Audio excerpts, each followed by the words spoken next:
કોઈ આત્મીય બને કે ન બને, હે મહારાજ, મારે આત્મીય બનવું છે તો બનાવજે. ગઈકાલે જ મેં વાત કરી હતી કે આત્મીયતાની શરૂઆત પોતાપણાની ભાવનાથી થાય.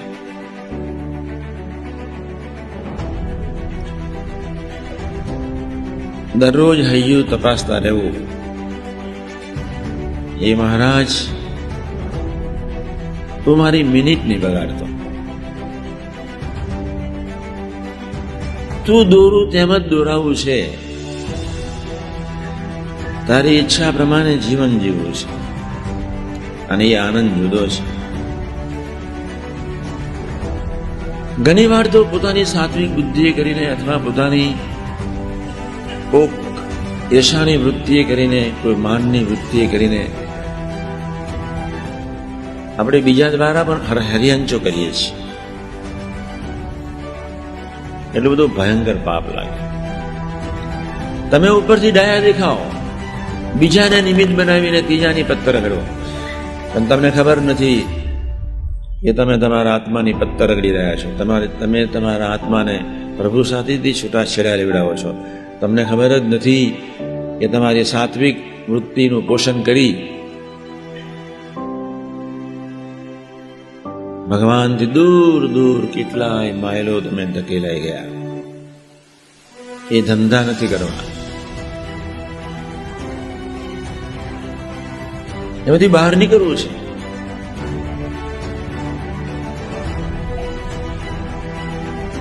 તમારી ઈચ્છા પ્રમાણે ન થયું એટલે ચર્ચાનો વિષય કરી નાખીએ છીએ.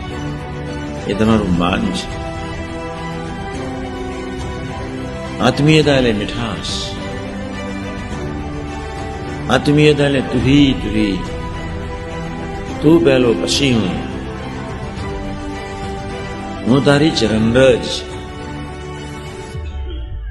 તારો સ્વીકાર એ જ મારી સાધના. દરેકને એના ગ્રુપ લીડર કે પાદિક સંતના સાનિધ્યમાં એના ઓર્ડર પ્રમાણે જીવવું પડે. કદાચ તમને મન થાય તો ગ્રુપ લીડર કે પાદિક સંતને સૂચન થઈ શકે. આત્મીયતાના દાવે હું જાણું છું, હું સાચો છું, એ ભાવે આપણે ક્યારેય કોઈને સૂચન નથી કરવાનું. ખૂબ નોંધો તમે બધા. હું સમજુ છું ને હું સાચો છું એ ભાવથી તમારે કોઈને ક્યારેય સૂચન નથી કરવાનું. તટસ્થ થઈ જાઓ સૂચન કરતા પહેલા. કોઈ વેગમાં નહીં જાઓ. વેગ એ નાલાયક ચીજ છે. ઉતાવળી પ્રકૃતિને ભગવાનને અનાદિકાળથી દુશ્મનાવટ છે. ઉતાવળી ને ચંચળ પ્રકૃતિ સાથે ભગવાનને અનાદિકાળનું દુશ્મનાવટ છે. અને સાત્વિક પ્રકૃતિ વાળા મુક્તો સાથે ભગવાનને અનાદિકાળનું સાથે એ ત્રણ જણા સત્સંગ ન કરી શકે. પોતાની કોણ મકાન કાઢે બીજાની કાઢવા માંડે, આખું વાતાવરણ ગમગીન બનાવી દે. મંડળમાં કે તમારા પ્રદેશમાં બહુ ઠંડે ગલે જે ઉઠાવડે, બહુ ઠંડે ગલે છે. હા, ને નાનું યુદ્ધ રહેવાનું છે જ. સુખી થવું છે, જ્ઞાનની જરૂર નથી, ધર્મની જરૂર નથી, તપસ્યાની જરૂર નથી, ભક્તિની જરૂર નથી. સરળ થાવ, સાદા બનો. આ કેટલું ફાઇન સૂત્ર છે. બહુ સાદું જીવન જીવવું. જેટલી જરૂરિયાત ઓછી એટલો તમારો સાધનાનો માર્ગ સ્પીડી. જેટલા તમે સરળ એટલો તમારો માર્ગ સ્પીડી, તમારો સંબંધ ન તૂટે.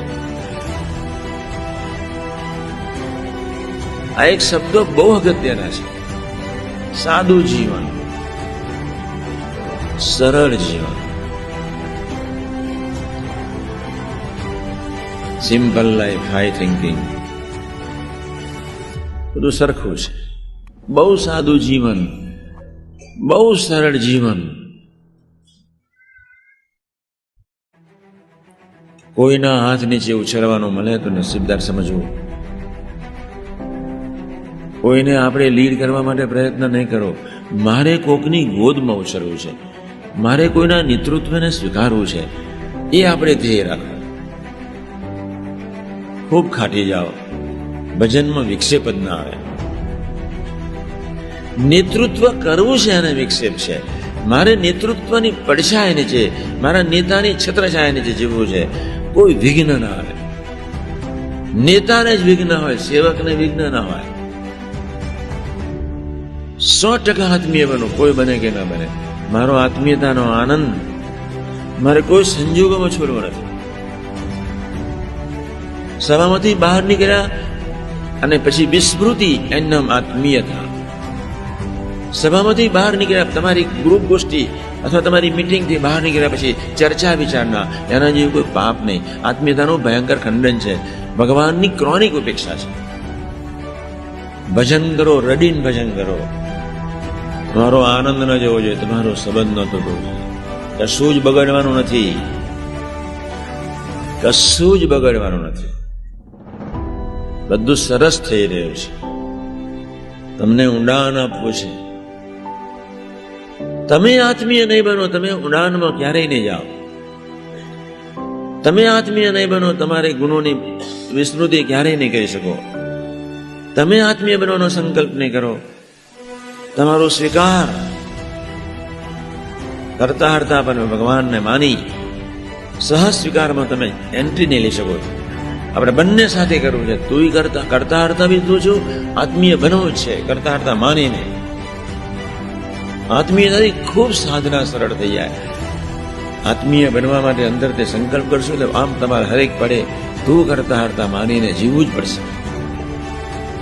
જે ટાઈમે જે વખતે જે કાંઈ પ્રભુ કરી કરાવી રહ્યા છે, સારા જ માટે, મારા સારા માટે, સૌના સારા માટે થઈ રહ્યું છે, એવો માનીને પીછેહટ કરવી. ચર્ચાનો વિષય નહીં. અથવા કોક ભગવદી કાર્યકર્તા હોય જેની ઢાંકની બહુ ઊંડી હોય, જેને કોઈનો અભાવ નથી, એવા કોઈ પાત્ર સાથે ચર્ચા કરવી. બાકી નહીં. હું સાવ નવરો છું, આવી જજો. તમે કહેતા છો તમે હરિધામમાં જ રહીશું, આવીશું જ નહીં. તમે જ્યાં કહેશો તો અમે આવી જઈશું. એકતા, સાથે મરવું, સાથે જીવવું, સાથે સુખી થવું ને સાથે દુઃખ ભોગવવું, આ એકતા છે. બહુ ઊંચી વાત છે. આત્મીયતામાં તો પ્રભુનો સંબંધ જ જોવાનો છે. સુહૃદ ભાવમાં તો સંકલ્પ ક્રિયાને ભાવ એના ચરણોમાં, એ તો બહુ ઊંચી કક્ષા છે. હજુ તો આપણે સંપને સમજવાનું છે. આપણે તો હજુ એકતાને સમજવાની છે. સુહૃદ ભાવ તો અંતિમ અવસ્થા છે. કોઈ ગ્રુપમાં એકતા હોય તો રિઝલ્ટ પ્રભુ આપે જ, પણ આનંદ ના આપે. અને કોઈ ગ્રુપમાં આત્મીયતા હોય તો પ્રભુ હૈયું આનંદ સભર બનાવે. ફેર આટલો છે.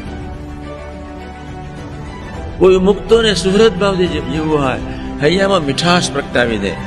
સરસ સરસ થઈ રહ્યું છે.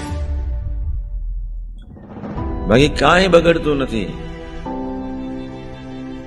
કાંઈ સુધરતું નથી. સરસ થઈ રહ્યું છે. બગડતું નથી ને સુધરતું નથી. ભગવાન લીડ કરાયા છે ને આપણે લીડ કરે એ પ્રમાણે દોરાવું છે. Late him lead according to his own will. We will follow him and him only. એકતામાં તમારા ગ્રુપની શક્તિ વધશે. તમારો ગ્રુપ બળવાન આનંદ નહીં વધે.